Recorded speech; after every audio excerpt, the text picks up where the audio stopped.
how'd it go? It went well.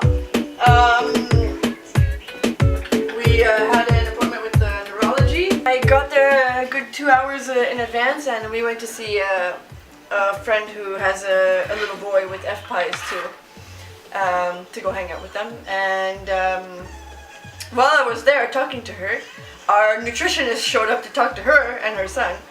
So I said, by the way, can I talk to you while you're here? And so I explained the situation, how Micah's been like constantly reaction mode, like diarrhea, I'm not feeling well, and this and that. And we've tried going up it with his milk or going down, and like increasing the calories of it. I haven't tried any foods. I mean, when was the last food trial we did? September? Yeah, like we haven't tried anything since the milk. It's been horrible since then. I don't know what the dairy did to his body, but it's just going downhill. So she says, well, you know, because I told her, well, I even tried increasing the calories of his milk, because I figured the way to increase is that you put more scoops in less water, so it would constipate him. But she's like, no, actually it does the opposite. I'm like, but how does that even make sense? There's less liquid. It should be, you know, more consistent. So she's like, well, maybe try going up more slowly, you know, like if he's so hungry and he's losing weight and this and that, instead of being at 20 calories, try at 22 for just a little bit. Oh, that's very bright. Turn it down a little bit. And then if that doesn't work, she's like, maybe you need to actually go, see our pediatrician and ask to do an actual complete stool sample test. See if there's anything in there, because we've never really done. We did once to just check for the calprotectin or whatever inflammation, but they didn't actually check anything else. So maybe it's time we do that. It's been what, like 3 years of just waiting and waiting and waiting. So that was the first part. And then we had a neurology appointment, and Micah was getting grumpy by that point. He hasn't slept yet actually, and it's what, 4:30. And so first she wants to do a repeat EEG for all the seizures he's getting, but instead of doing a 20-minute one, she wants to do a 3-hour one. Say maybe in the span of 3 hours we can maybe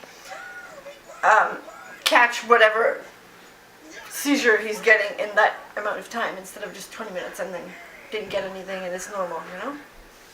And then I explained that he was getting other kinds of seizures, and she's going to look into another deletion thing that we were looking at for genetics. Anyway, so after the EEG, we were also waiting for a call for the MRI since late September.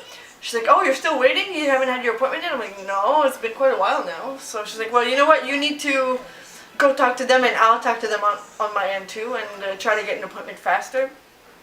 So I went to the medical imaging department, which is a different department than neurology, and then there's another department for EEGs. I mean, it's like 3 different places I had to go. And they said all of February is already full, so it won't be in February. But then I said, well, I need to have results before his next neurology appointment, early June. So she's like, well, I'm going to write a target for like June, whatever his appointment is, so that he can have his MRI before that, so she would have the results by then. And the problem is, he also has to have a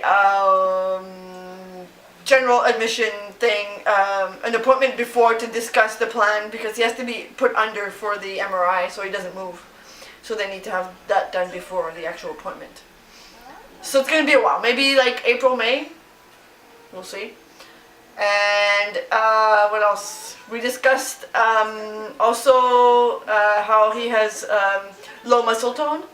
And she said, did you ever actually look into doing physio for him? I said, well, we went once when he was like a year old on his birthday, but we haven't gone since, because I went to a private clinic and that was so much money. I think it cost me like $180 for like a 45-minute appointment. So she said, no, don't worry, I'll put a request in for him being seen here. So she's sending us to physio too. So we're doing physio, OT, speech, neurology, cardio, gastro, allergy, genetics, and I'm missing a few. We have like 10 now. It's a never-ending cycle of one doctor after another, you know, and that's where we're at now. We're just kind of waiting for the next appointment. But it was good, you know. She says he looks good. We're just kind of, I mean, speech-wise, he's increasing on his speech, but everything else will kind of just stand still. You know, he's not losing, but he's not gaining new things. Like, he should be trying to run and jump and all that, but he's not doing any of it. Oh, and your thing. Yeah, and that's it.